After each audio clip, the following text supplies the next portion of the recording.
Isang magandang bungad sa inyo mga aspiring housemates. Ako nga pala si Kimmy Ronquillo, bulilit man sa inyong paningin, nagiging beauty queen din. At ako naman po si George Concordia, ang inyong little pastry chef na sa aking ngiti, kayo'y mapapatingin. Nandito po kami mga kapamilya para ikwento sa inyo ang aming experience auditions sa #PBB737. At ito po ang aming paghahanda sa pag-audition sa PBB 737. Oh, iputok mo na yan, bebe ko! Ito po ang aming mga dinala. Ito po ang sumusunod.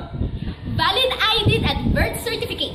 Water and snacks. Ballpen. At higit sa lahat, lakas ng loob. Mayaman man o mahirap, May tsura man o wala, basta't Pinoy ka, magpakatotoo na. iputok mo ulit yan, bebe ko! Handa na ba tayo sa mga pasabog ni Kuya? Dahil kami, Handang-handa na! mabigyan kaya ng chance itong dalawang magpares na kabebe nyo.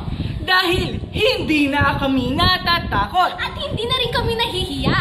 Dahil alam namin, Kapinoy, kasama kita sa PBB #PBB737.